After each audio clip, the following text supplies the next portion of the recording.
take a second to share the link to a few places, but then we're gonna get moving. Moving to the groovin'.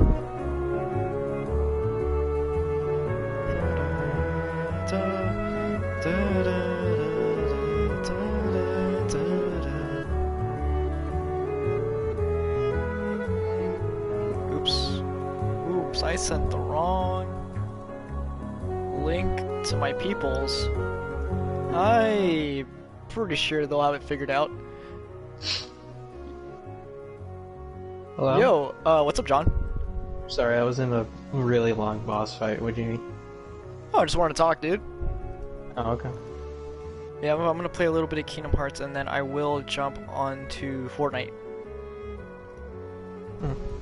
Okay. Yeah. And we are streaming it right now, actually. Nice. Yep. We're streaming the first one, which is debatably the worst one. Isn't that the original? Uh-huh. Yeah. Okay. It has the terrible camera, the terrible voice acting, the clunky controls. Huh? I don't know what more they want. This is back in the PS2. I don't know what more they want. I mean, there was That's how the great. game was. There was great PlayStation 2 games, though. I mean, Kingdom Hearts 2 got it like right on the nail. As I think that's how you say. I mean, it was clunky, but it's. I would say Kingdom Hearts 2 is probably one of the best games of the PlayStation 2 era. So I don't recall ever having a trouble with the game. Maybe because I just grew up with that stuff. It just I never really noticed it. I forgot that the gummy ship is inverted. It's vertically inverted. I already am gonna stream. Sorry, did you say scream? Yeah. This game makes me want to scream. I was yelling at it the other day when I did the first part to this.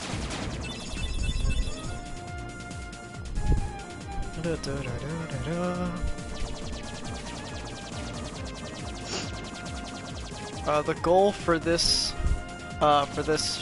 stream is to at least get through Tarzan.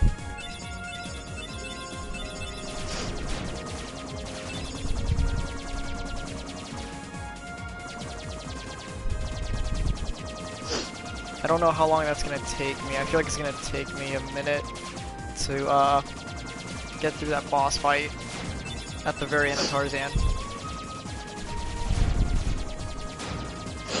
Don't be back. Alright. Don't get lost. Please don't want to see the end of this segment.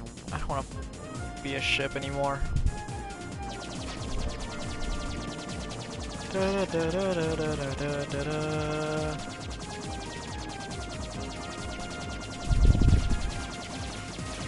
Also, this music is pretty boring for this segment.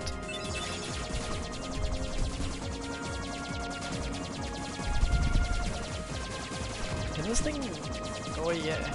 Okay. I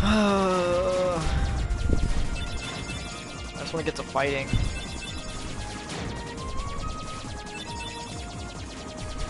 Dispel, alright. Olympus Coliseum? I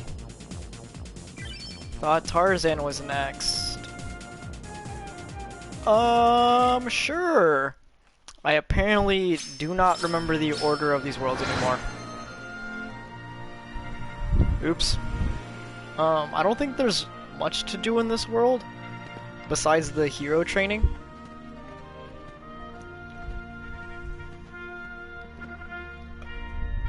Oh yeah, there's a white trinity there. I need to find one. Yep, there it is. There we go. Anything good, please? Ah, garbage. I don't care about that. I'm definitely not going to spend hours finding all of the missing Dalmatians. That's gonna take way too fucking long. And I don't have the patience for it.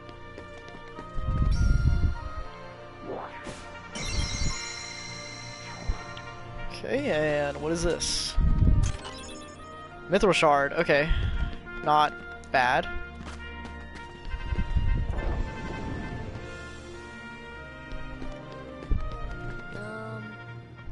Good timing. Give me a hand, will you? That pedestal over there, you can't hear me at all? I gotta spruce this place up for the game. That's telling me about his dream, lol. That's pretty funny. I'm sorry if you can't hear me very well. This game doesn't have a audio mixer in its configurations, so I can't mess with the audio. Okay, I'm back. Dude, one of the worst things about this game is you can't mess with the audio levels on this game. You're so used to all the new stuff, man, you just can't play the game the way it was intended. This is a remaster, and when they remastered this, they built the game from the ground up. I would expect them to at least make it to where I can fuck with the master volume.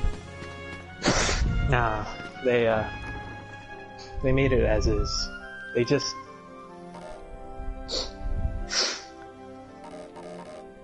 There's a difference between remastered games and remastered with added life changes. And they did not do that with any of the Kingdom Hearts remakes as far as I can recall.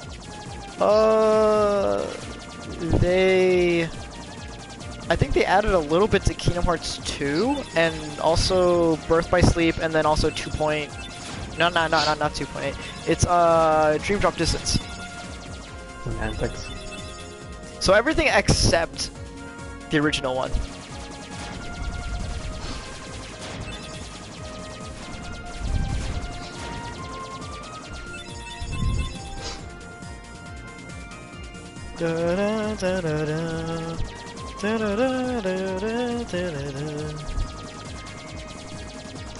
Gummy ship is so boring and slow in this game.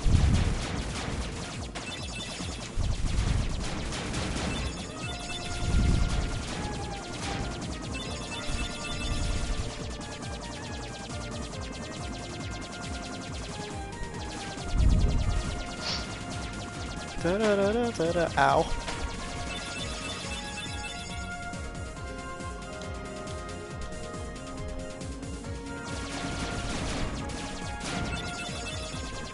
That's at the end of this level. Please. Can I progress through the game? Oh, a change in color.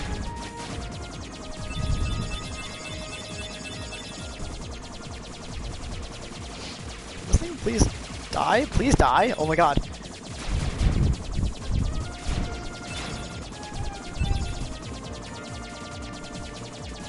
I just got a material called Cindy, and I don't recall that one.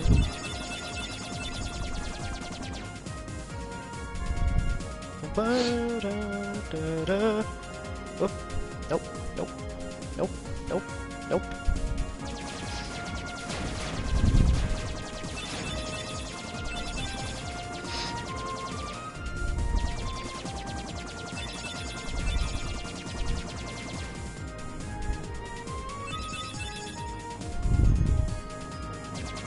There's Tarzan, okay. I was like, I could have swore Tarzan's next, and then I ended up at the Olympus Coliseum.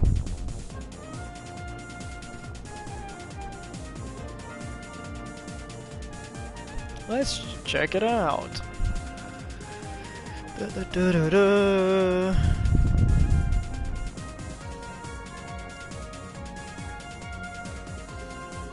We're not talking about Elf now? What are you talking about? Oh, you're talking about Elf with your dad. Oh, okay. Rest in peace, the dishes. They'll never get done. Okay.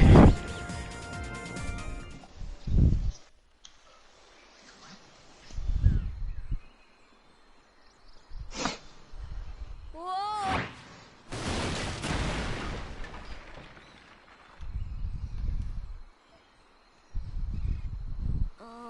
my head.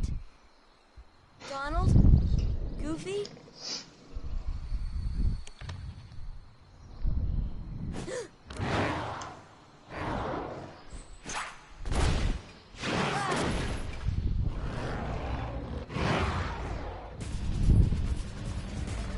I also kind of hate how Sora looks emotionless through most of this game.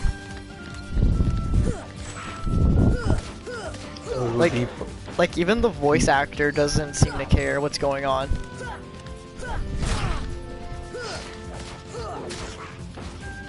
That would be the PS1 era for you. That'd be what? The PS1 era for you. Look, let me tell you something. If you got called on to voice act a game where Donald and Goofy are party members in a fantasy adventure featuring various Disney characters at that time, would you be ecstatic? Dude, I'd be pretty excited. I love Disney. No, I love Square. You gotta think about the time. Thank you. Dude, people love Disney. They do for the goofiness. So when Yeah, you tell so why them can't that it be Donald and Goofy? So when you told them, when you tell a person that Donald and Goofy, and you're gonna voice a character that's supposed to go on an epic crusade to save the world from darkness and evil, that sounds really weird. Okay, so my argument to that is Kingdom Hearts 2 came out not that long after this, and what's his name? Jesse McCartney voiced Roxas perfectly. The person voicing Sora in this game is fucking awful. Like, whenever they tell him, like, oh yeah, your friends are missing, we don't know where they are, and like, oh yeah, we also need you to go beat the darkness, Sora's like, oh, okay. Doesn't even show any emotions in his voice. Doesn't give a fuck. Alright. It's time for me to go all Ace Attorney up here. Dude, bring it. Shit. My counter argument to that is the game came out 2 years after the popularity of Kingdom Hearts. Kingdom Hearts was the original IP. Of course, they would try harder. And of course, possibly other actors get more hyped after that. Obviously, we don't have a problem with Sora now. I still have problems with Sora. Well, I actually don't like him as a protagonist, but if we're talking about He's voice a terrible talent itself, protagonist, yeah. But all of his voice actors have sucked. No, they sound like your generic anime protagonists. They all sound like that. I don't think I think they all sound like him. I think honestly, I think Sora has the worst voice actors than any of the other characters in this franchise. Where are we? Okay, I can agree to that. He has the most boring voice actors. No, I actually disagree. I think the Pirates of the Caribbean voice actors do a terrible job. Oh, I forgot. Yeah, Jack sounds awful. Other than Jack, I would say Sora's the worst.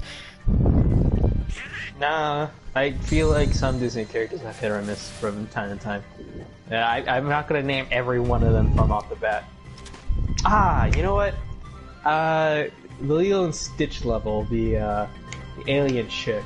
I forgot. I don't think she has an actual name, but she, the leader of the whole freaking Liberation Army. She was very plain. I feel like wait, hold on. I got him. What is this? No, don't feel like it. Anyways, oh my gosh. Shut up, Blaze. The hell? I forgot what I'm doing in this world. I'm sorry, I was getting distracted because Blaze keeps sending links to his stream for zombies. But oh, I did my research on that. Yeah, zombies suck. Does it? Oh dang, dude, I haven't even tried it yet. It's really bad. It's okay. So the other zombie games have been really exciting and like either they're fun to try to challenge Easter eggs with. I remember having a lot of fun back in the old Call of Duty Zombies too. And like the campaign aspects of Transit was cool, and then they have an actual zombie campaign in the, I don't remember which Call of Duty it was. I think Which one had the actual zombies campaign? Where you fought in like the old 80s Mafia and you fought with an old classic group. And then they had various DLC campaigns. Oh, you're talking about Alcatraz? Where you travel through time and things. No, because it wasn't with the original 4, it was with like... It was with the Mafia at first, and then you play as like explorers of an underground ruin, and then they somehow get transported to World War II through some time travel move. And that was the story. I didn't get to play that one. I'm pretty sure that was on Black Ops 3. Well, that Zombies was actually pretty cool, and it was pretty fun. My favorite has to be Alcatraz. Like, without a doubt, it's Alcatraz. Transit is the close second for me. Alcatraz is pretty fun. It's fun playing as the old prison guards and things like that. It's great. I don't like their story though. It's sad. You know what their story is? For what? For Alcatraz, the prisoners, the characters you play as. Yeah, they're all based off real people. Well, that's not that. It's the story that they're in the Zombies game. So, canonical-wise, the reason why they're even in the Zombies world is because they're caught in this weird, endless death loop. So each time they die, they can't seem to escape it. They can't escape? Or are you serious? Well, here's the reason. In real life, IRL, the real life events that is based off of, those 4, they died while trying to escape Alcatraz. But in game, apparently they succeeded. But when they succeeded to escape Alcatraz, they got caught in this endless death loop. And they can't escape the death loop without realizing the fact that they're actually dead in real life. So until they embrace that fact, they will never escape the death loop. So they're basically stuck in endless purgatory. That's why the trailer features them dying and mauling. That's really fucked up.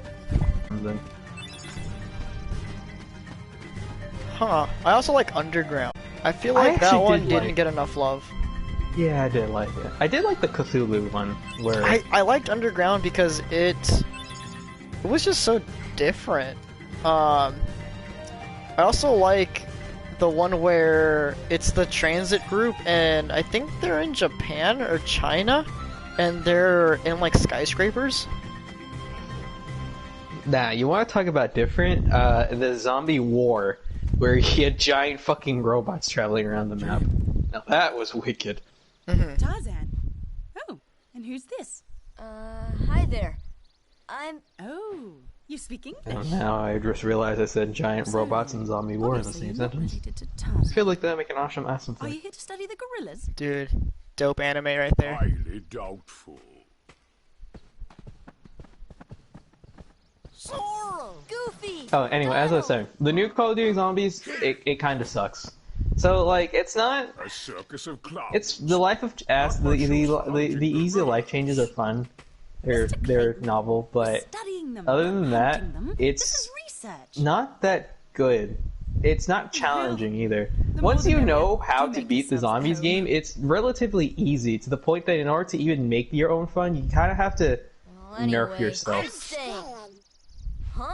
By, like, saying that you won't pick up any of the special weapons or anything like that. And it gets on and on after that point. It's it's buggy, there's not really a whole lot of stuff to explore, and the only thing going for it is that weird coffin Easter egg.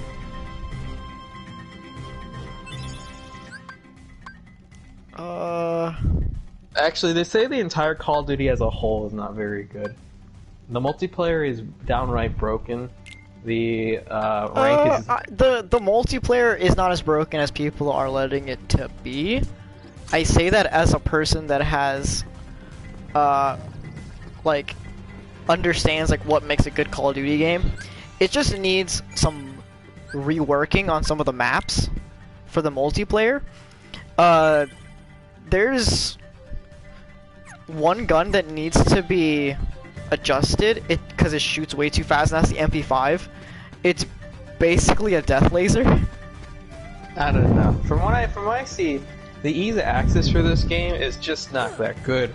You have the ranking system is broken. You have people like leveling up from level 1 and then somehow getting matchmaking with Prestige 65 and stuff. Oh yeah, the matchmaking is broken. The matchmaking is broken, but in my defense, in its defense though, I don't really deal with that issue, mainly because I've always been better than the average Call of Duty player, so I don't notice it as much. But I have seen, like, with like other people that end up on my team, that yeah, they're probably having a bad time because it's either me destroying them or one of my teammates that is overpowered and is going like 30-2 on them. You gotta look at the bigger picture. I can't imagine being level 1 and trying to have fun against a level 65 who has every gun in the game and then, you know, has fucking Tony Stark's piggy bank in their backyard. No, like, I get it. I'm saying I get it. But in the defense of that, I feel like most people have at least played a few like Call of Duty games, like if they're an actual gamer. So I would think that you'd be better at first-person shooters. My counter argument to that is that you can be the best you can be, but if you give a professional gamer a stick and the other guy a fucking assault rifle, it's clearly underhanded. Yeah, you can be good, and yeah, you probably can pop out with the win. It's not easy, and it's not balanced or fair either.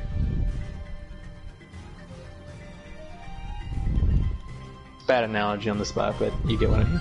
I do get what you mean.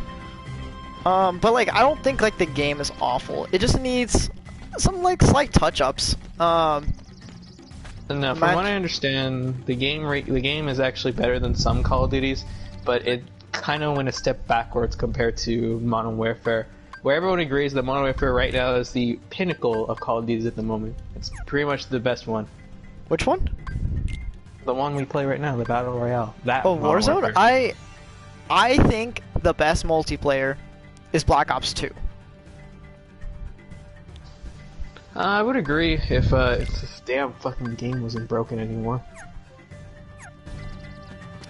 Yeah, but like, it clearly has the best multiplayer. Like, I feel like that's without a doubt. I had fun with it. I can see why people other didn't. I mean, jetpacks and stuff on that weren't. Black Ops 2 didn't have jetpacks yet. Was it not jetpacks? I thought they had the slidey shit. Things No, like that was Black Ops 3, and it also didn't even introduce it. Fuck. Oh, okay. There we go. So Black Ops 3 was the one with the wall running. Black Ops 3 is the one with the wall running and the jump packs, but Black Ops 2 has the best multiplayer. To me, the best boots on ground game goes to Black Ops 2. The best multiplayer for jetpacks and all those shenanigans, I would say it's a tie between Black Ops 3 and Infinite. They both have like great things about them and equally awful things about them. You're welcome to like what you like. I actually don't really like that myself, in my own personal opinion. You don't like the wall running? No, I just those games specifically are. And if you're comparing them to all the to some of the Call of Duties, they're all too Twitch shootery. And I think I like Warzone and Advanced War and the multiplayer for that game specifically because it's less Twitch shootery. It's a lot more bigger. If that makes any sense. The maps were smaller in the Black Ops game, so people just it was always the first to kill. I never really liked that. But that's a hate having the small maps, but I hate also having the super large maps. But I like the Warzone, the Modern Warfare maps. Those are, I feel like they're fun. They're not as memorable as the Call of Duty Black Ops maps, but I like the layouts in them, and they seem balanced enough.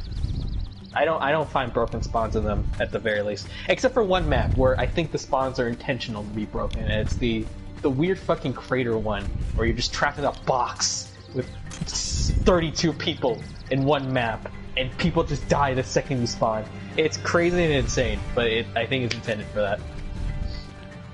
I would say that I think Wait, ooh, wait. Oh, can I make it? Can I make it? I fucking. Oh, fuck this game. Anyways. I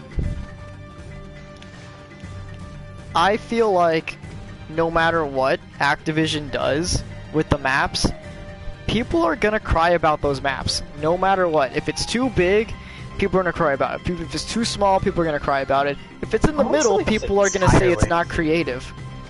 Well, that's something else entirely. That's not anyone's fault, but that's just subjectivity. I can literally say that about literally anything. No, but I think the same people that say like the maps on Modern Warfare 3 are too small are the same people that cried about the maps on BO2 are too big. I guess. But they're the same people. They just choose to flip sides and argue for the other thing whenever it is changed. I can see that. I agree. Those Twitter assholes and Instagram posters. Reddit users. There you go. Reddit bags. There we go. Okay. No Reddit is ever good. I think all Reddits are tough, but I think I understand what you mean. You don't feel the complaints are valid. That's why I try to look at things at a technical standpoint rather than subjectivity. I ignore things like map design and stuff like that. That's all complete subjective in my opinion. Over because like I want to think about it like, okay, what is the actual problem? But then it gets really hard to justify those people's complaints when they complained about a different like the opposite thing for the other game that came before it. You gotta tell me your resources, because I don't know where you're getting this from.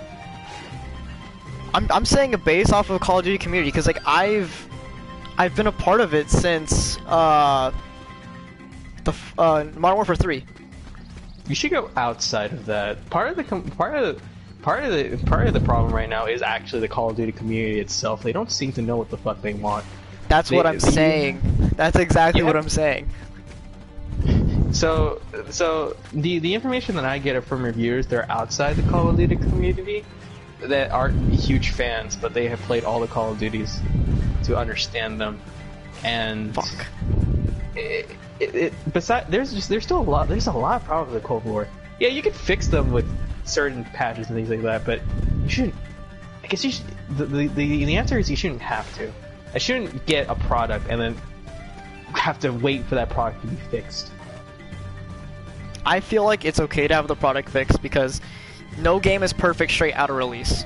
That's a fact. Like, I cannot think of a single game that has been perfect right out the box. No game's perfect, but other games are less flawed. Yeah, I understand that, but there's always going to be something to complain about. Yeah. And I feel like there really isn't much wrong with Cold War that would justify like people being like, oh, this is unplayable, or this is broken, this is not worth the money. I feel like it's definitely worth the money. And I feel like it's gonna get even better. No, okay, well that I actually have to stop. I don't actually agree with the money price point.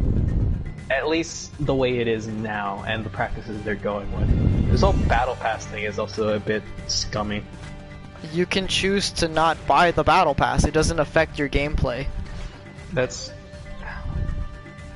I hate that we live in that age where that's the counter argument for everything. I understand that's the counter argument. I understand that you don't have to buy anything. No, but the thing is though, you don't have to get the battle pass. You legitimately don't have to get it. Like, the fact that people say that they feel like they need to, I feel like that's ridiculous because if you just level up the guns, you have all the attachments, so you don't have to get any of the blueprints. That's not the issue in itself. The issue is why is it even implemented? Because it's just a way to make money, dude. They're a company. They want to make money. And, okay, so I have to find the original source of this, but it's going to take me a bit because I don't quite have it on file. But it basically talked about that companies don't need to make all the money in the world, but at the same time, it's also understandable they don't have to make ends meet. They have to increase profit margins and whatnot. But the way you go about it has all to be good in a sense. And no game company is going to be perfect in this sense. In fact, CD Projekt Red, which is considered the best company out of all time this year, at the moment has its own faults, and people can't really see that. The point that I'm trying to make is Activision, and who was the company that worked on this game too? They worked on the campaign, because Activision did not touch the campaign. They gave it to for Cold War, it was Treyarch this year. No, it wasn't Treyarch. They didn't give it to Treyarch. They gave it to some weird company that had a flower in its name. Cold War worked. I mean, Cold War is done by Treyarch because Treyarch does all the Black Ops games. That's not it. I recall that Cold War's campaign was done by somebody else, and it wasn't done by Activision Treyarch. Let me look it up real quick. I'm kind of lost in Kingdom Hearts right now, which is like kind of weird to say because it's Kingdom Hearts. I do not recall the order in which I do this, but I'm gonna bear through Raven it. Software. That's their name. Really? Okay. Yeah, Raven Software worked on the You campaign. you said a flower? That's a bird. Yeah, for some reason I was thinking of flower. So Raven Software worked on the campaign. That's why the campaign is so odd. I feel like people who buy Call of Duty for the campaign are that's just weird. Like, why would you buy it for the campaign? I actually play Call of Duty for the campaign. I would understand if it was 10 years ago, when it was like, you know, the first Modern Warfares, Black Ops 1, Black Ops 2, those had amazing campaigns. I don't think there's been a great campaign since after Ghost. No, I still legitimately play, even now, the Call of Duty specifically for the campaign. And okay, so listen to me, here's why. Why? Do you think they're well written?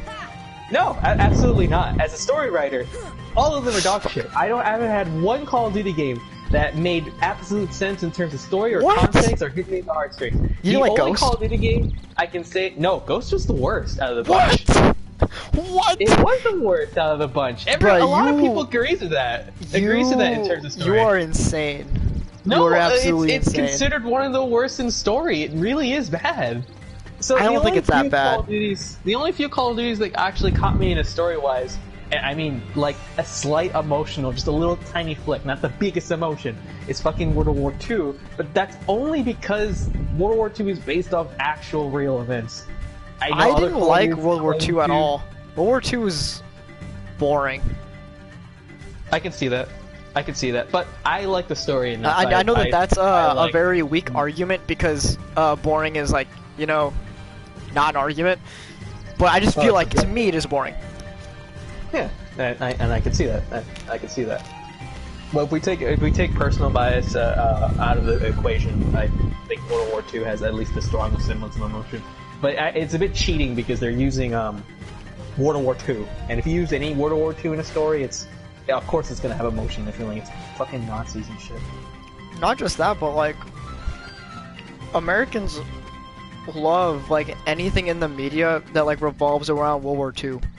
It was the biggest impact of our lives. It's what changed everything. Yeah, I know, I get it, but like that's what I'm saying. Like it's one of those things. Like if you make a video game, a movie, a song, like anything revolving remotely around World War II, it's gonna be successful, probably. Oh yeah, and I totally agree with you. In fact, I think that's like all half of the fucking Emmy awards, and they're all based on that around that era.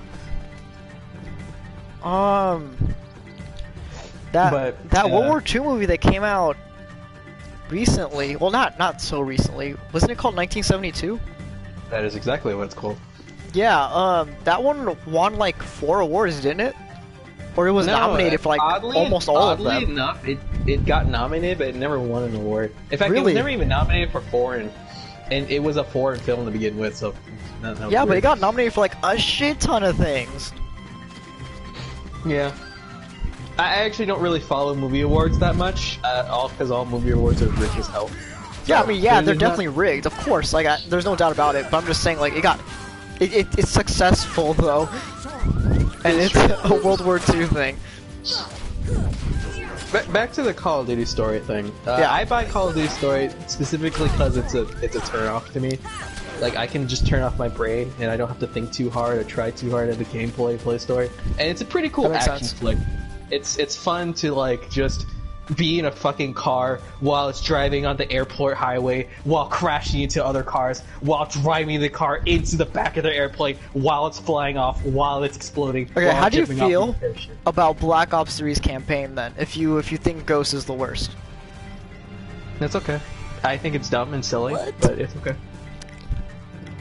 No, okay, hang on. I take it back. This is the one with Kevin Spacey, right? It's the one with the future stuff. Yeah, it's Kevin Spacey. Oh, so, okay. Yeah. Okay, so at the beginning, it was kind of cool, and I liked the transition. But when he got to the middle and end, he gets really fucking stupid, real quick. And I actually agree. I don't like those parts. There was one part that I did like in the ending, but it's only because it reminded me of Lost Planet 2. I just find it crazy that you would think that Ghost is worse than Black Ops 3. Ghost has its problems, and Black Ops 3 has its problems.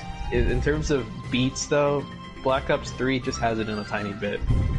It's just, if you want my opinion of what's slightly better, I say Black Ops 3, but it ain't a whole lot. If anything, they're kind of on the same level. Well, But I will give it to Black Ops 3 versus Ghost any day. Where are my Ghost friends, is just bad. Riku and Kairi? What about trying to think on other ones. Hey, I thought... I don't even remember Infinite's campaign. Young man. Oh, Infinite Warfare? I don't even remember its campaign. That was super generic and nobody remembers that. I don't blame you. I do remember the zombies for that game, weirdly enough. That's the one where you played as office workers in the corporation, and you just pick up their fucking power suits and just break your way out of jail. Or not jail, the building. And then the story kind of revolves around that, which is dumb in itself, but whatever. So, which multiplayer do you think is the worst? Tarzan, are you Multiplayer, do I think it's the worst? Yeah. I'm not giving it to Cold War at the moment, but it might get there if nothing changes. I'll go along. I said I'm not, because it's not bad, it's just, it's got so many problems between broken spawns, bad map design, and what I mean by bad map design, the map itself looked kind of cool, but I think there's only 2 maps I can think of off the top of my head that I can agree, like, have really bad design, but the other ones, they're not that bad. They're not that bad, but compared to past Call of Duty, they're just not good. I hear so many problems about, like, the way what was it? I don't quite remember the exact game mode, but it's the one with like vehicles and shit, and like people just never have fun in that. You have to get like super lucky to even enjoy it. I don't remember this. It's like where a bunch of vehicles are like fucking everywhere, and it's like crazy shit, things like that, and you have to like carry radiation in like the pan and stuff. Yeah, I don't remember this one, man. Oh, okay. I know a lot of people are complaining about that, because basically the way you have to play it, you just have to get really, really, really lucky and like coordinate with your team on the best strategic level, and that sounds cool and all, but that shouldn't be like, it should be a combined mix of casual and competitiveness. I get what you mean there. You can't just have something that you need to be on point like every fucking time with it. It's broken for everything. Besides that, you got a lot of problems with map spawns and things like that. People are still complaining about map spawns. That's a fair complaint. All the Call of Duty seem to have a problem with that, and as far as I can tell, they haven't really fixed that in most Call of Duty. I think the worst multiplayer, in my opinion, has got to be Black Ops 4. To answer your question, I actually agree. I do not like Black Ops 4's multiplayer. I was actually going to say that. I don't like all the changes that they try to do and the way they try to do it. It just wasn't fun or cool. I think the stim packs or the syringes, like whatever they're fucking called, like they're fucking awful in that game. I don't like the idea of the class or health bar system. It's weirdly weird. There's no need for it. Yeah. They were just trying to match the biggest shooter at the time, which was Overwatch. Which, by the way, I haven't heard shit from these years, which is funny. From Overwatch? Nope, no one talks about it.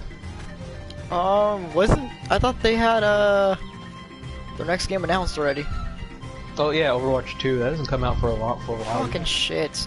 And even then, Overwatch 2, it does not have anyone really rooting for it except for the huge Overwatch fans, which are mostly kids. The Overwatch 2 looks exactly like Overwatch 1, and they claim that their campaign is going to be really cool, but based on what they showed us so far, it looks like one of those old PS2 games where you just have a character travel from one point to another, talk to that character, a tiny cutscene plays, and then they just walk to another one. It isn't cinematic at all.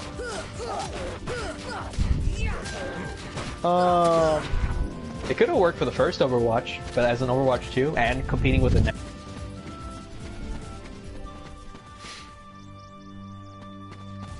I find it crazy that there were people that like legitimately liked Black Ops 4, like unironically, and then also there was also people that liked what's it called? I heard nothing but complaints about Black Ops 4. I don't recall anybody liking it. I know a few people, and I'm like, dude, you have to like be missing half your brain to enjoy this shit. No, I say they're missing out. I will never say people should be faulty for liking bad games. In my opinion, when people like bad games, I think they're just missing out, and I feel like they should. I think it's okay to like a bad game, but like these people were saying that that it was like better than like past Call of Duties, and I was like, you're just wrong. There's a lot of wrong with that statement. Yeah, like you're just wrong. I'm all for welcoming for disliking like what you like, but don't say something is the best before you try them all. Like, do not fucking disrespect Black Ops 2 like that. Do really not disrespect the Modern Warfare line like that. I had a really lot of fond memories of Modern Warfare Black Ops 2. And besides that, Modern Warfare 2 also had fun multiplayer. I really had fun playing Search and Destroy in both Black Ops 2 and Modern Warfare 2. Those are good days. Those are the good days. I actually miss playing Search and Destroy. Search and Destroy now it's not bad, excuse me, but it's not the same.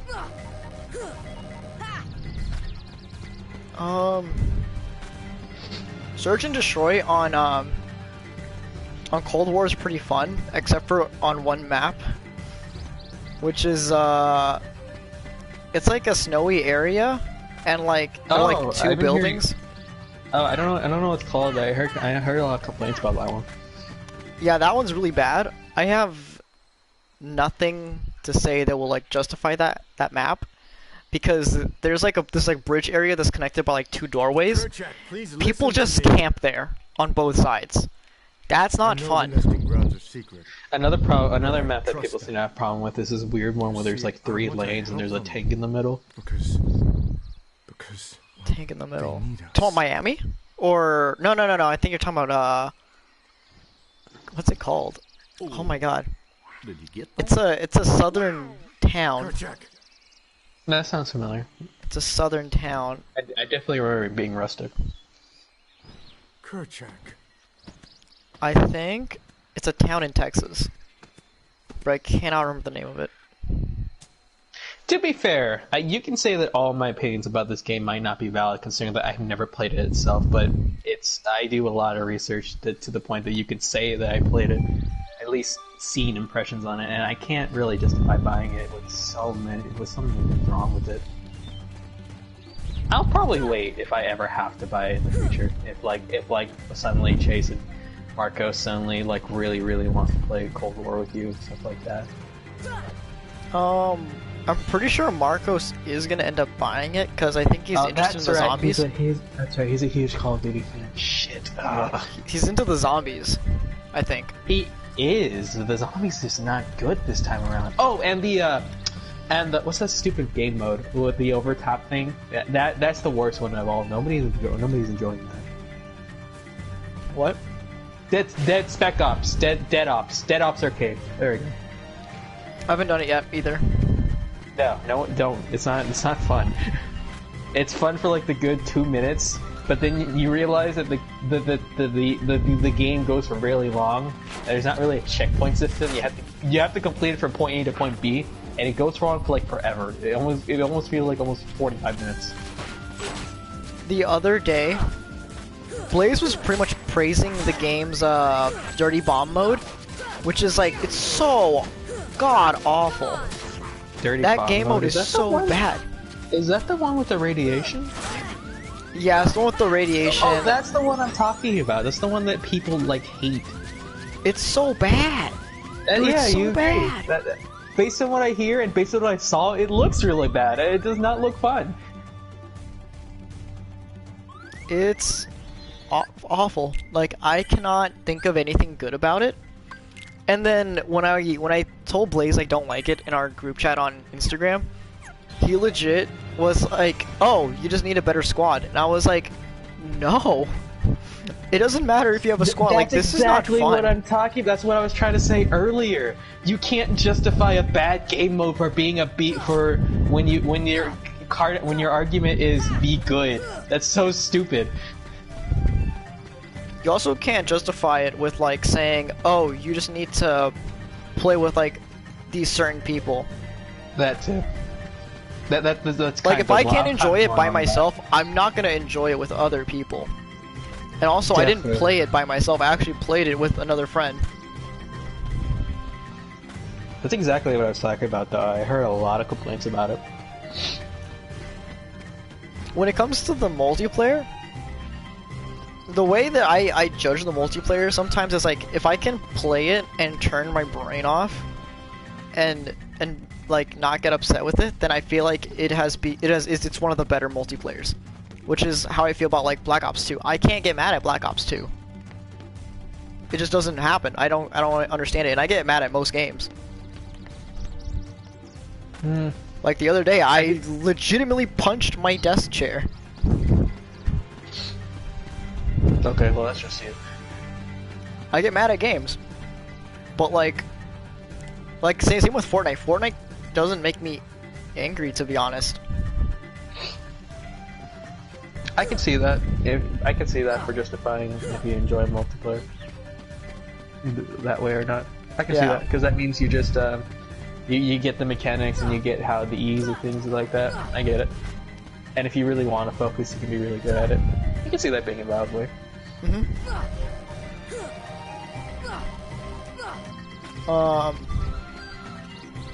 But like, I will say though, there's like a ton of other Call of Duties that like, when something is like up on that game, I absolutely lose my fucking shit. Like, Black Ops 4, I cannot see that one enjoyable. At all. No, I agree. Oh shit, I gotta upgrade my diary. Another thing that I do to like justify like liking one of the Call of Duty games. So like, the only one that is the exception in this case. So like, I really hate it when a Call of Duty has a terrible UI. And like, some of them have really, really bad ones. Like, World War II has a terrible UI. To the point where, even though it has an amazing multiplayer, there were times getting onto that multiplayer that I was like, do I even want to play this? I have to navigate myself through this fucking menu. That's weird. I've actually never had a problem with in UI in any game, not just Call of Duty. Any of the UI? No UI in any game ever has ever bothered me. It's weird. So I hear people complain about UI all the time. I don't know. I guess I just deal with it.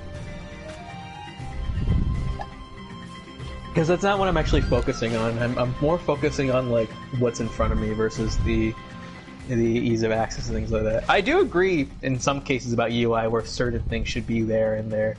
But for the most part, I never really have a problem with UI. I think that Call of Duty should not have bad UI. Like, it shouldn't. And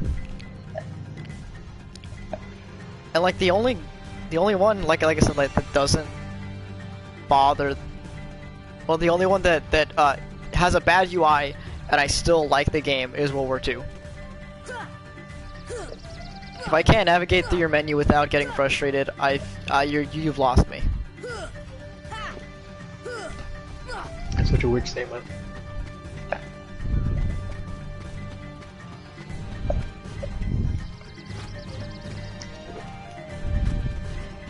I wouldn't take Blaze's opinion too well, to be honest. Does he still like Avengers? Yeah, he likes every game. Oh dear God. He likes pretty much every game, and he's like, you should buy Avengers, and I'm like, there's no way you're gonna get me to buy Avengers. After so much shit about it right now, after being considered one of the worst games, AAA games of the year, and having it be in the negative rating when it comes to sales, and having its Battle Pass and DLC considerably canceled for the upcoming what's it called? Period. You good there, Tarzan? Season. I'm sorry. I'm looking at Tarzan swim, and he's just stuck in the water. And him being stuck in that water kind of sums up how I feel about this game. Dude, it's PS1, man. It's PS2. It's not PS1. PS2, whatever. I meant to say that. And look, if you want to feel better about that Tarzan swimming, there's a lot of games past the PS2 generation where you have characters doing that. They teleport after a while. They don't get stuck there forever. Well, good games. They shouldn't get stuck there forever. I do recall people complaining about certain NPCs that actually legitimately do get stuck and you have to literally hold their hand in order to get them out of their position. Which is funny. I remember getting soft locked into a spot in Kingdom Hearts 1 like years ago. I don't recall any issues about soft lock. That's weird.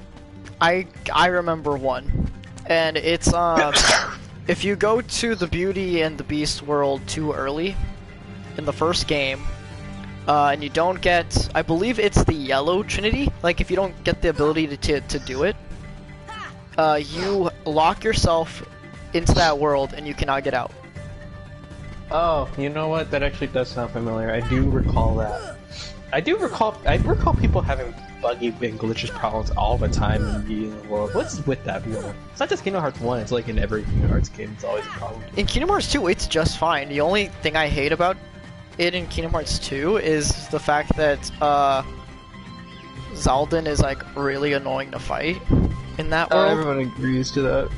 I think it's an underrated opinion. I actually never had a problem with that boss fight. Really? The thing is though, a lot of people say that like Dimix is the worst organization member to fight, but I think he's the easiest. Is that the guy with the dice? No, Dimix is the guy with the sitar. Oh, I never had a problem with that either. People just didn't like dance, water, dance! Yeah, I've never had a problem with that either. I do agree the time limit's kind of dumb, but it's not that bad. I think I died once, or died twice, so I didn't really understand the time limit, but once you get used to it, it's just... I feel like people only hate Dimix because he's annoying. He is annoying, and I do agree with that, but it's not enough to justify it as the worst boss fight. I don't recall having a problem with any of the boss fights, to be honest. I have a problem with one boss fight. One boss fight. Only one of them. In Kingdom Hearts 2. And it's, the second final boss in Pirates of the Caribbean. The chest? Yeah. The fucking chest. Oh. He has an instant kill? Fucking damn it! I keep failing this thing. It's not a instant kill, but it's if you play it on. Oh yeah, okay. Well, that's a fair opinion. You'll never caught me dead playing Kingdom Hearts any of the crit modes. I've seen Jason 100% every Kingdom Hearts game in chronological order in preparation for Kingdom Hearts 3, and it doesn't even look like you're playing a game. It looks like you're trying to work a job that you won't get paid for. That's exactly what crit like. mode feels like. And I can say that with full knowledge of it because I really wanted to rip my hair out during some parts of Kingdom Hearts 2 on crit mode, and I finished it. I somehow finished it.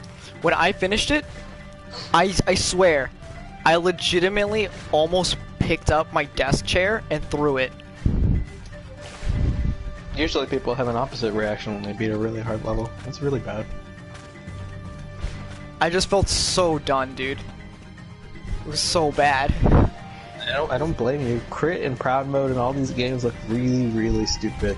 These boss I'm fights... playing this one on Proud Mode right now, and this one hasn't like gotten me super upset yet. Just wait. I know, dude. It's gonna happen. I already know it. It's gonna get me to it's gonna get me whenever I'm least expecting it. I will say though, this terrible camera is probably gonna be what does me in at some point. I can't justify the terrible camera. It's just how the game was back then. And even if you did rework it from the ground up, I don't think there's really that much you could do to fix it. You have to, that would require changing the entire game engine itself. Kingdom Hearts 2 has an amazing camera system. If they had just ripped that out and put it into this one, that would have been amazing. And I'm having so much trouble getting to the chest, and I can't get it! I really have to look at the development history because I love Kingdom Hearts 2 and I do agree that it's pretty much on point. I think you just had a different team from Kingdom Hearts 1 and 2. That's just my theory on that then. That could be the case. Also, dude, one thing, I'm lost right now. Second, I can't get this fucking chest. What chest? It's a chest in Tarzan. I don't think I'm able to get it right now. I think I have to have Glide. But either way, it's been annoying the shit out of me, so I'm just gonna save it real quick. I mean, I'm watching your stream. I don't know what you're talking about. I've literally have been trying to get it for the past at least 20 minutes. Like, I'm so serious. I want Donald over here. Yeah. I don't want Tarzan. I don't think that changes anything. I just don't want Tarzan. Oh, okay. Just let Jimmy don't watch it. Fuck. That gets me here. Then look. I got. Yeah, I don't think I can get it. It's been forever, so I don't really manage for that. I recall having problems with chests back in Kingdom Hearts, to be fair. Now that I think about it, I actually didn't have a whole lot of fun in like certain levels of Kingdom Hearts. Never had fun in Alice in Wonderland, never had fun with Pinocchio, and never had fun with Bastion Apollo. Oh yeah, because this one's fucking awful, dude. Like, this is the worst Kingdom Hearts. Ironic, since it started it all. There we go, beat it. Okay. Almost killed me. I think there's a save point in this tent. I understand your problems with it, but I do disagree on it being the worst Kingdom Hearts. That honor goes to Recoded. I'm thinking about specifically, wait, Recoded? Kingdom Hearts Recoded, where you play as Sora's. Yeah, I'm trying to think. Is there Sora one worse? Himself. You play as Sora's persona, basically. Okay. So, when it comes to gameplay, when it comes to, well, no, actually, when I think of Recoded, I think of terrible story rather than terrible gameplay. When I think of terrible gameplay, I think about 358 over 2 days. What? I like the gameplay in Kingdom Hearts 358 over 2 days. It's very hit or miss in my opinion. I can legit sit down and play Recoded and enjoy the gameplay, not the story, because the story is really bad. But then the opposite with 358. Huh? I do not see how you enjoy the gameplay through Recoded. It's so boring. I don't think it's that boring. I think the gameplay for 358 is not boring. It's just there's some moments in the game where I'm just like, why am I playing this? I don't know. Maybe you just got burned out. I've had fun with 352, especially when you play multiplayer. The multiplayer 358 over 2 is very fun. 358 has one of the best stories, in my opinion. Indeed. And I feel like a lot of people will not. A lot of people will not disagree on that. Like yes, amazing story. Well, everyone loved seeing how it all started. So yeah, I agree. And also, okay, I'm going back to Alice in Wonderland World because I don't know what the fuck to do in Tarzan. I think I probably got there way too early. That brings fun memories. It's funny when you're a kid, you remember beating the games really easy and things like that. You never had a problem with it. But as you get older, some games you're just like, how the fuck did I beat this when I was a kid? Like, how did I do this with less intelligence? I remember that all the time. I never understood it. It happens in a lot of games where I recall like beating boss fights easy, but for some reason as I got older, I decided to play the game again. And you're just like, how the fuck did that? Dude, I beat Pokemon Battle Revolution for the Wii when I was like what, 8, I think 8 or 9, whenever like Diamond and Pearl came out, and whenever I played it again recently, after I finished all the Gen 4 games and basically made like an amazing team for it, I was like, how did I do this? How did he get so small? That moment for me, it would have to be Dragon Quest IX. I recall beating that game from front to back without any problems, and that's why I really love the game, because it was one of my first RPGs and I loved it. So I decided to play the remastered, and for some fucking reason, I'm having all of a sudden impossible moments in like half the mid and late boss fights that I don't recall ever having a problem with when I was a kid. It's so dumb.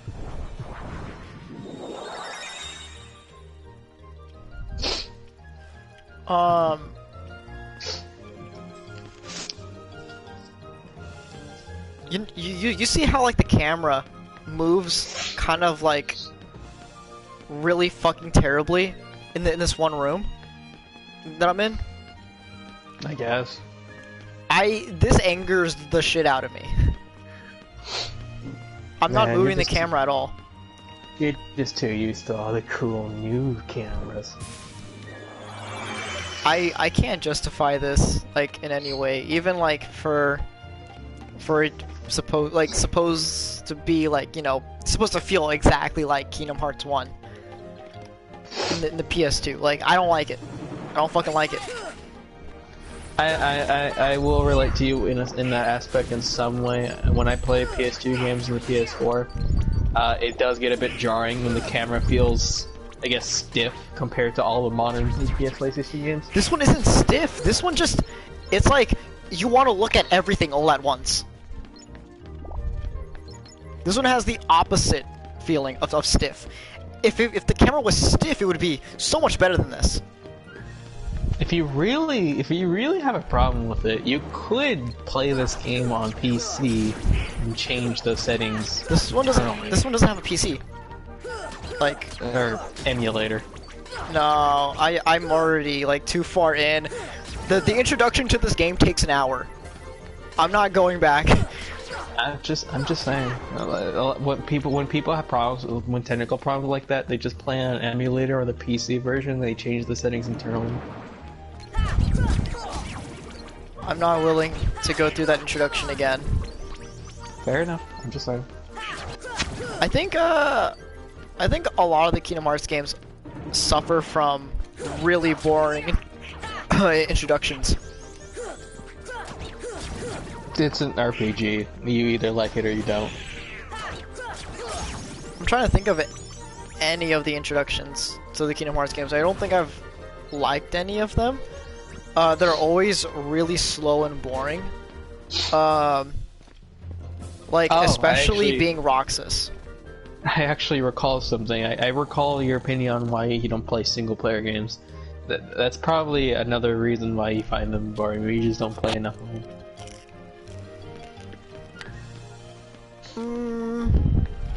Trying to think on that one. Cause I get used to slow openings, so I never really see the problem in them. Trying to think. Slow openings are fine. They're needed sometimes. You wouldn't understand the story otherwise, especially in a game like Call of Duty, or not Call of Duty, Kingdom Hearts. This one, like, I don't know, like this one. When it comes to story, this story's shit, and I'm pretty sure you would agree. Oh yeah, I totally agree. I never said the story was good, but I understand the pacing at the very least. This story has been real shit for however many years Kingdom Hearts has been around. Hey Alexis, what's up? It is, and you really only play Kingdom Hearts, I feel like mostly because of nostalgia. Possibly because of the Disney characters, the cameos, the collabs, and the gameplay. I don't think anyone 100% plays it for the story. I told that to someone at CTC once in the student lounge, and they looked at me like I was fucking insane. And I was like, if you legit play this for the story, there's something wrong with you. I don't see that. If they're saying they're playing for the story, it's not just a story, it's a mixture of elements. Because the story in itself is a mixed bag of stands, and it's so bad. So, my proposal for people who like the story is that if you told me the entire story, and you told me that that was like what's going to be back when the first Kingdom Hearts came out, I don't think it's going to be as successful as you thought it would be. Because I highly doubt anyone would sit down and actually play through that jumbledness of a story. This story feels like the guy writing it was writing it as the game was being animated and like put together. That was actually admitted in an interview. He never denied that. Oh, he did that? Yes, that's oh my god, that's so bad. Why would you admit that? The court finds the defense. In his defense, what he was trying to explain was he didn't imagine the series going so far. That's why the story got so messed up halfway. This story is shittier Star Wars. And I'm actually gonna defend him in that sense. I feel bad for writers sometimes in that sense. I don't. That's why these days you have to really plan ahead. No one really plans stories to take place 8 games later and shit like that. I feel like if it was only supposed to last so long, don't have the like same story going on for this many games. Have this story end, because like for example, he was saying that Kingdom Hearts 3 is going to be the end of like Sora's saga. Okay, why did it take this many games to get to the end of his saga? If you didn't prepare for like the games to last this long and this many games to be made, finish his story and then just make a whole nother story. Don't just flesh out this whole story with so many games. That's how it's gonna get messy. I can see that. Right now, though, I have a hard time imagining such a thing even possibly happening or having it successful. Because people are so used to this Sora and Rox and things like that. I don't know how they would feel about that being just ditched for an entirely new campaign. I mean, Sora's saga ended. It should have, at least, you're right, they should have done that way before back in Kingdom Hearts 1 and 2. They should have not continued this, and they should have changed the storytelling. I feel like the whole franchise would fit better in that. Maybe they tried doing that for Birth by Sleep, but then Birth by Sleep continued with being a prequel to the whole thing, so why the fuck not? Another thing I don't like is, like, people complain that, like, Kingdom Hearts 3 took so long to make, but, like, if you really look at it based off, like, the order the games have been released, Chain of Memories is the true Kingdom Hearts 2, and Kingdom Hearts 2 is Kingdom Hearts 3. And they also progress the story afterwards with Dream Drop Distance. I like Dream Drop Distance. Dream Drop Distance gets so much shit for some reason. It was a really fun and cutesy game. I also like the cameo. I think people didn't like it because it was on the 3DS. Possibly, but it had the world ends with you in it. Exactly. Besides, Hell yeah, dude! They're getting an anime and a whole new game. I told you about the anime. I understand. I know. Oh well, that new game though. I never told you about that. So I don't think you told me about the anime. I heard about the anime from Chase. I could have sworn I told you about the anime, or maybe I told Chase about the anime. I think you probably told Chase, and then Chase told me because he knew that I would care. Well, I'm glad that I'm glad that some people are excited because The World Ends With You is so underrated. And it is. People don't even know it exists. Yeah, it makes me sad. The new game for the Switch is so cool. They, unfortunately though, I mean, it's actually a good thing they did this. They got rid of the touch controls entirely, and now it's all analog, which is good. So I can't wait to see it because the whole game is going to take place on the Switch. It's going to be 3D instead of 2D. It looks really good. I can't wait. I feel like but back on the topic of like having Sora Saga end earlier on, there was no need to have Recoded made. Recoded should have never happened.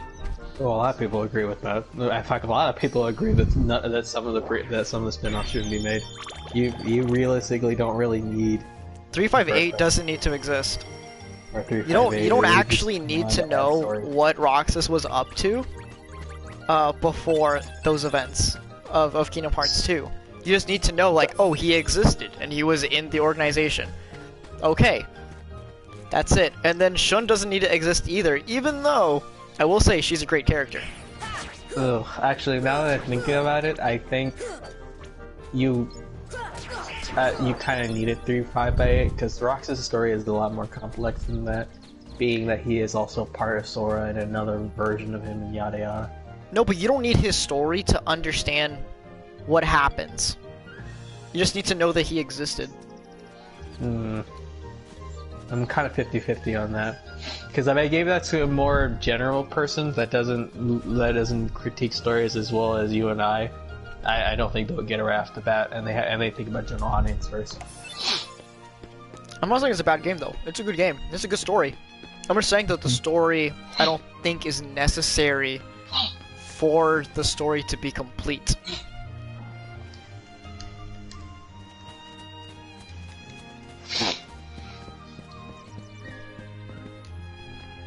I don't know what I'm doing again. Just because I'm not listening to these cutscenes. And I'm not sorry about it. Dude, I don't know what you're doing either. It's been like 10 years since I played Kingdom Hearts 1. I'm not going back. These cutscenes are awful. I'm not sorry for not listening to them. I was thinking about... In fact, I was so excited about Kingdom Hearts 3 that I was actually thinking about going with buying the remix collection and things like that. I'm so glad that I didn't, because not only I didn't really enjoy Kingdom Hearts 3 as I thought I would, possibly because of all the hype, but I just recalled that I have fond memories of Kingdom Hearts, but it's not a game that I would sit down and play forever. Oh, I can sit down and play these. I just can't promise that I won't be bothered by some of the things. With, like, you know, now that I'm over 10 years older than when I had initially played it. Nah, give me the Sky and Fire Emblem any day, and I'll play those for a long time. Dude, I can play any Pokemon game over and over again, except for anything past Gen 6.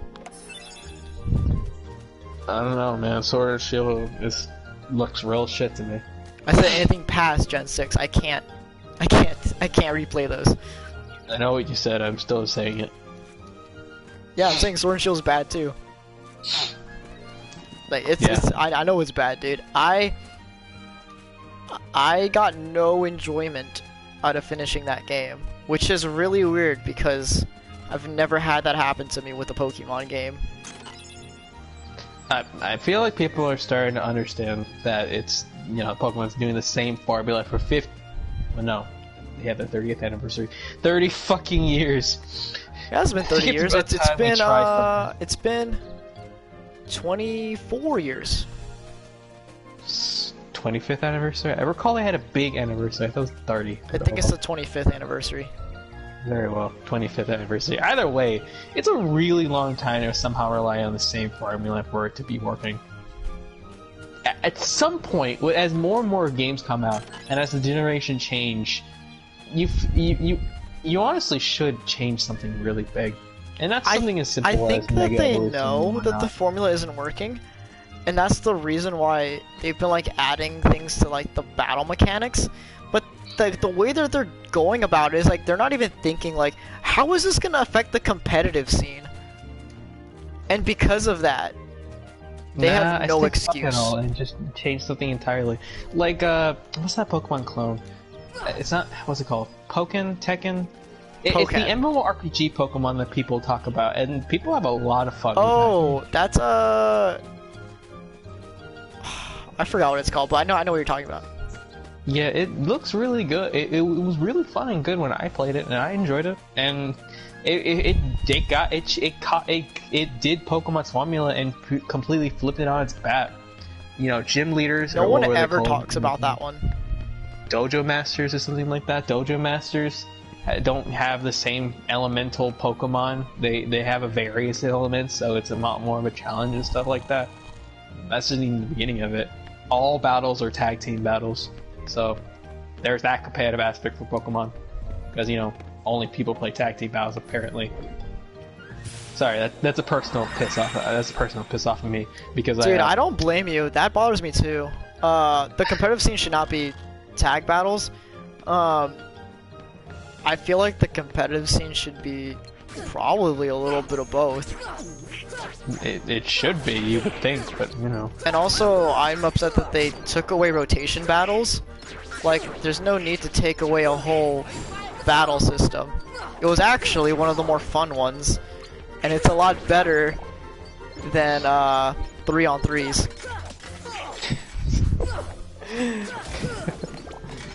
Yeah.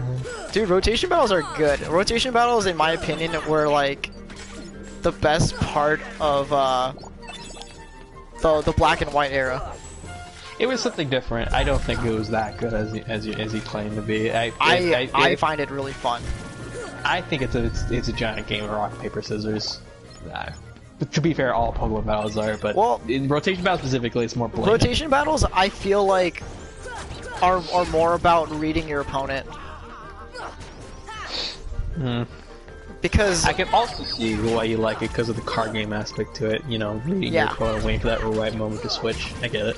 Yeah, and also a lot of Pokemon have they have moves to counter their weaknesses. So rotation battles really highlights that. Because you can rotate into something that counters what would normally counter you in a much faster and less annoying way than hard switching and then waiting a whole turn.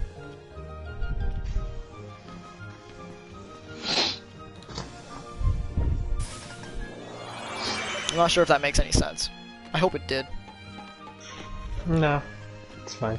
I just didn't have anything to say about it. I also don't like that Game Freak keeps banning certain Pokemon that they created really later on, like Libero Cinderace. I'm very upset that they banned Libero Cinderace. Actually, I'm more upset that they made it in the first place. Sword and Shield itself? No, Libero Cinderace. Do you know what that does? No, I'm not familiar. Libero is the hidden ability for Cinderace, only for Cinderace, that makes it to where every attack you do will change Cinderace's type to match that attack. Not only will it make the attack stab, but then it also just changes your typing. That's too broken. It's ridiculous. So the competitive problem. Okay, so I stopped following Pokemon as a whole after X and Y, so I don't really like follow all that anymore. How the fuck do I do recall people complaining about that. Now that you mention it, that does sound familiar. Other than that, I touch about it a couple times, especially with the Sword and Shield news, just to see if Pokemon actually return to grace. The way it is now, if it keeps going this direction, I really do feel like this giant will fall and crumble at some point. Especially since some of these kids are just not interested in Pokemon, and the older generation will die off at some point. That still like they Pokemon. will definitely die. I mean, a lot of people that wear the older players, they've already given up on the game. Of course, and they really gave up. The diehard. A lot of them gave up whenever they announced like Sword and Shield is not gonna have every single Pokemon, which I think is ridiculous. First off, because you don't need every Pokemon to enjoy that game. I don't think that's the thing that made that game bad. The thing that made that game bad: Dynamax, Gigantamax, terrible story, bad gameplay. Bad gameplay. Terrible connection. Terrible connection. Bad competitive scene. Not caring about the competitive scene. All of these things added together is what made that game bad. And the fact that people think that that having the Pokédex is what made it bad, I think those people are so like small-minded. Oh, I can't believe we're not talking about this. I do recall something about that. You had to pay for like Pokemon information or something on Nintendo's online shit in order to even have the full like menu of the game, which was really stupid, even though it was free in other games. Yeah, you're right. And don't get me started on the DLC. That was a terrible move on Nintendo's part. Yeah, there was no after game in Sword and Shield. The fact that they thought that they could get away with putting the after game behind a paywall is ridiculous. Yeah, well, now you're starting to see the whole money thing. It's not good. At least not good DLC. Not a good way of going about it. I'll support DLC and battle passes and cosmetics all you want. But there's a way that you should do it, and a way you can make money off of it if you can do it right. Perfect example. Fortnite, Advanced Warfare, good battle passes. The games are free to play. You don't have to buy the battle passes. You can still play them. However, Cold War, it's not a game that's free to play. It's a $70 game, or $60 depending on which one you buy. Yeah. I got both the DLCs, and they're not worth buying. Oh, definitely not. I already knew that from the very beginning based on the news. I regret buying it. I am an idiot. I 100% believe that I am an idiot for buying it. I only bought it because I thought that, okay, well, there's no after game, so I would think that this being like pretty much the after game, it's gonna be polished and really well done. No, it's not. And fuck, I fell. If it makes you feel any better, don't feel too bad. I've made a lot of bad DLC purchases, specifically for cosmetics for single-player games, which is a really stupid thing. But yeah, no one sees your cosmetics except you. I know that. So a couple of reasons for this. If I ever stream, people will.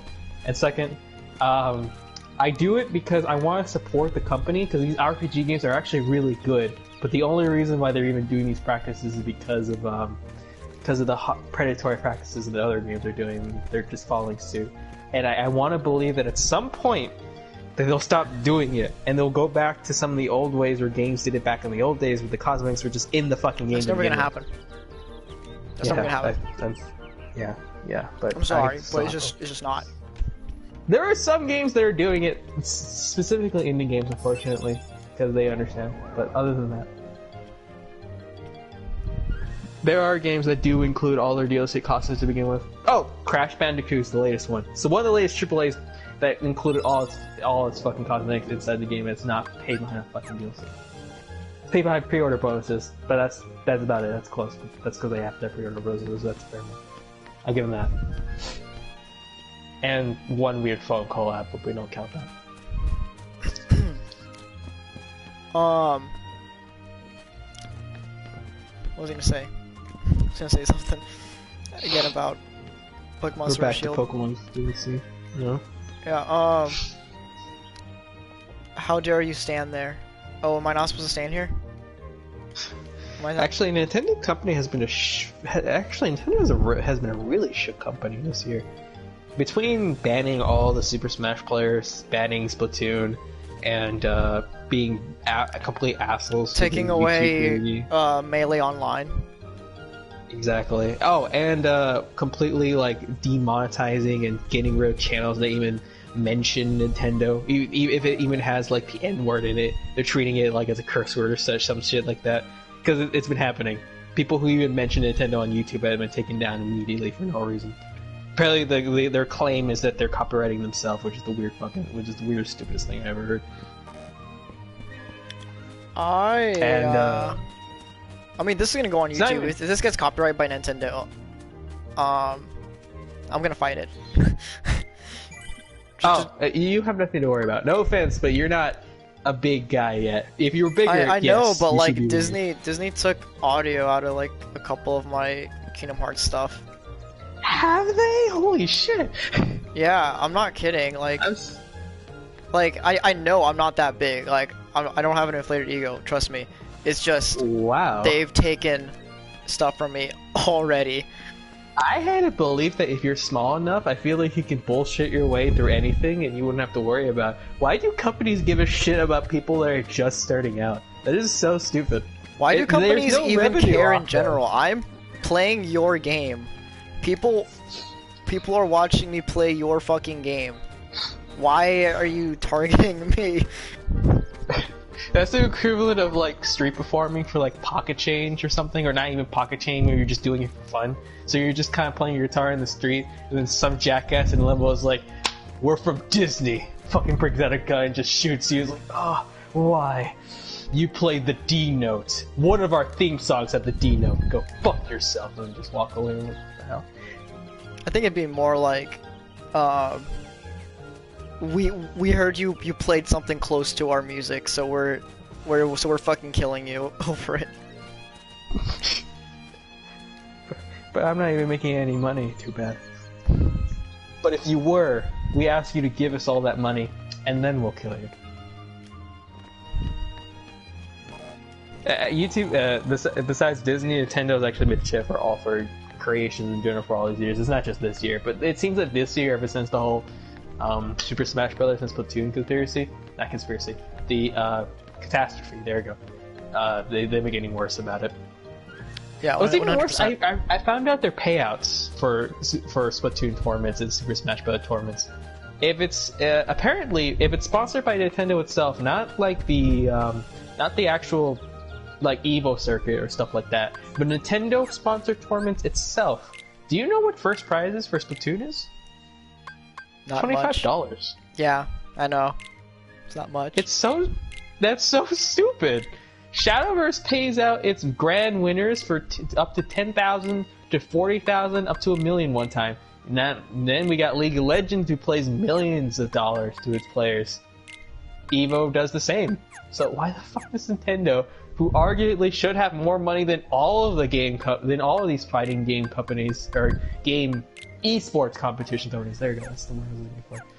Should pull out more, especially since if you look at sales, they do make more than the other two companies, even after the PS5 and Xbox. Because Nintendo is just that casual. They don't really have to try hard.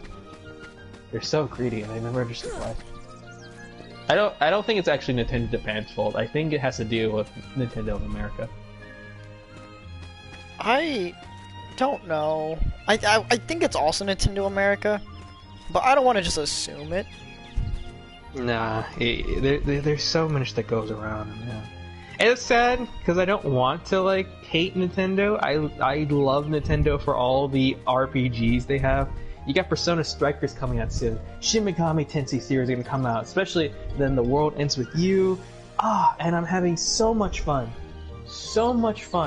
playing all the Disgaeas on Nintendo Switch. It is so good. And Disgaea 6, Rune Factory, I can go on and on about it because Nintendo has created all the best RPGs for me and all the greatest story games that I can never stop talking about.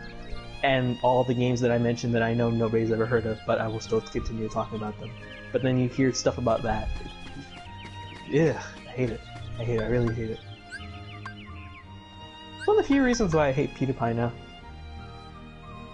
Unrelated, but I just want to mention it. Actually, dude, PewDiePie is like, I don't have anything against him. Nah, he fell from grace for me. I remember liking him for his horror movies, or horror games, and then he started getting really, I guess about the brand, and it just kind of didn't feel the same. And these days it's all about the brand now, I understand that. But... What are you talking about? I'm sorry, it's been a long day, and I'm just talking shit out of my ass. I don't think I actually have an actual point here. Well, I say, cause like, I don't think I can't think of like a single thing wrong with PewDiePie, other than his like numerous conspiracies. But even that's then, entirely. I stopped following him before that, but I understand what you mean. I know what you're talking about, the Nazi shit and stuff. Oh, there's way more than just that, buddy. It's way more than just that. He has a few more stuff. Apparently, he got shit for what was it? He was helping out a small creator by shouting him out, and then in one of his videos, he has like the Iron Axis like insignia thing in one of his videos as like an edgy joke, and then people freaked out. Oh, I recall that. I feel like that's kind of unfair, cause like I'm pretty sure controversy. There you go. I recall that controversy. I'm pretty sure he didn't know about that, and people were like, "Oh nope, you're supporting a Nazi or whatever." Nah, I don't follow that news. All that news is so stupid and so out of context. It's because it's not just PewDiePie that gets shit for that. Markiplier has been targeted for apparently abusing his editors and like overworking them, even though I think Markiplier seems like a really cool guy on the surface. So I don't really understand that one, in my opinion, because he has several editors. He's not like overworking like one guy. I would understand like if it's one guy, but it's not one guy. No, apparently the complaint came from the editor himself. Which one? Don't know. I don't know. I didn't really care enough to. I don't think any of his editors. I can't remember any of his editors having problems with him. Where the fuck am I? I don't recall. I don't remember that. Well, at least not on camera or something like that. It's just stuff like it goes on and on though. The point I was trying to make is it's just all YouTubers have all that shit. Even some of the YouTubers I idolize still get shit every day, but I still follow them. Pro Jared and stuff especially, you hear it all the time. Hold on, Pro Jared deserves all the shit he gets though, cause he's a fucking pedophile. From what I understand, he did clear that up. He is a pedophile though. He tried to mess around with a kid. No, he cleared that up. That wasn't he. I don't know if you've seen his apology video, but he cleared that up. You could say that he's saving face. You could say that the apology's too late. You could say that he's probably lying. I don't know, but he cleared that up. And in my defense, I believe him, but I can see why you wouldn't believe him. Basically, he's saying that the girl was lying. I'm not gonna go into the details about it. That just sums up the entire Ponzi video. Wait, hold on. Lexi is saying that she thought that Markiplier only had one editor and it's Lixian. That's not true. He has, I believe, 3 editors and Lixian is the main one. All the big YouTubers have multiple editors. In fact, they have fucking there's an entire editing company that these YouTubers go to sometimes. Yeah. And these editing companies give off to become a big channel these days, you have to outsource yourself to companies these days to compete with YouTube's algorithms, which is really dumb, but that's just how it is. It's toxic. That algorithm is so toxic. Well, yeah, it's still a problem with. However, we seem to be fixing it, thankfully, hopefully. One of the big YouTubers, Moist Critical, my favorite hero and idol that I will always respect, he actually talked to the CEO, and they had a meeting about the whole thing. And apparently a lot of the problems step on the system, and they really want to fix it. How much of that will be implemented in the future, I wouldn't know. I don't know. Maybe they ignored all his pleas. But I'm just glad they listened. So, we'll see. Oh, this is what I'm supposed to do? It wasn't fucking clear! Oh my god. That angers the shit out of me. Man, we got way off topic. I know what I'm just doing for most of this stream.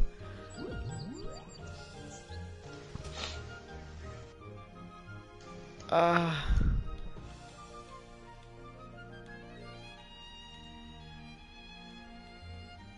playing this for an hour and 30 minutes, my guy. Good job. Yeah, but like, talking about these things has gotten my mind off of it. Yeah, me too. I feel really bad because I got distracted from not listening to Yakuza's story, and I really like Yakuza's story, and I really wish I could rewatch it. Thankfully, this game has a new game plus, so I'll experience it all again anyway, so it's not that big of a deal. I forgot about this fight, and this is gonna anger the shit out of me.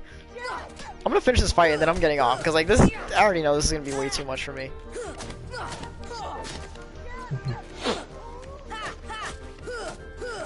I want to know, like, how did Pro Jared clear that up? Like, I'm not gonna get into the video. It's a really long ass video. Like, it's almost an hour. No, I just need to know, like, cause like, as far as I understand, he was messaging a minor, knowing that she was a minor, and that's not cool. No, so what happened was, and again, you don't have to believe it, but from what I understand, the girl in question was lying about the whole thing, and the whole conversation didn't go out as the way everyone thinks it did, and it was a whole ploy made by his girlfriend to, what's the word? Discredit him, I guess.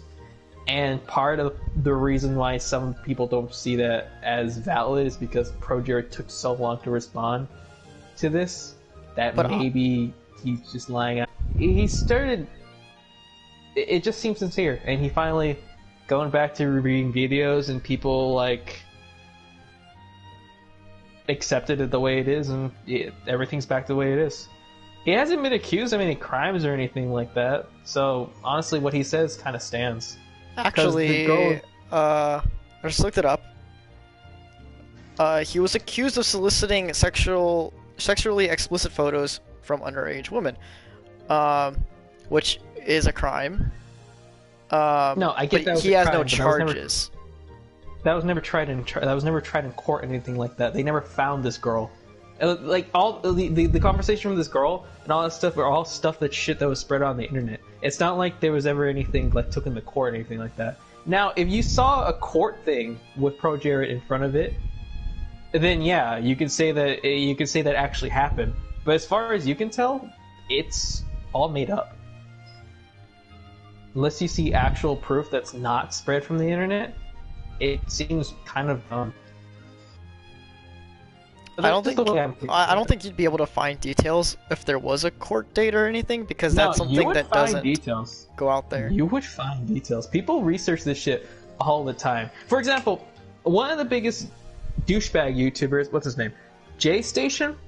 he gets accused of police brutality, people robbing his homes and things like that, and people call him out on it. They do intense research. They call up police stations in that area, they look up logs, and it never comes up valid. So if they can do stuff like that, then I would assume that people could find information about something like that. And they did, and it's all just stuff spread around the internet. That's why ProJared had to clear it up himself based on the apology video. That's why you see him doing regular videos now. I'm still subscribed to the guy, and he's doing videos the way he did before this controversy happened, and he seems as normal as ever. I still like ProJared, despite all this. I do understand the whole, controversy. I do understand it's a bad thing. I'm not supporting pedophilia, obviously. It's definitely not. He did get dropped, however, by Normal Boots. Oh yeah, that's unfortunate, but it is really unfortunate. That's what happens. It happened to Markiplier when he got accused of that one thing, because his YouTube channel his YouTube Red Show got canceled because of that reason. MatPat got accused of something, so his YouTube Red Show got canceled. Logan Paul, we don't talk about Logan Paul, but his YouTube Red movies got canceled. He didn't get accused of anything. He legitimately did those bad things. Yeah. That's what I'm saying. Like he recorded it and uploaded it himself, which is just idiotic. Yeah, well, that's actual evidence for you. That's what you want. And and of course, PewDiePie lost his second season. Lost his movies and things like that too. So yeah, it's not just it was gonna happen. Even ProJared was innocent. Unfortunately, it just happens. When you get caught in a scandal, like, people don't want to take a risk on you, so they just drop you. That's actually a reason why Disney does not have Gabriel Iglesias, because they're worried about his branding. I'm just sad, because Gabriel Iglesias is a really funny guy. Unrelated, but I just wanted to say it, just remind me of that.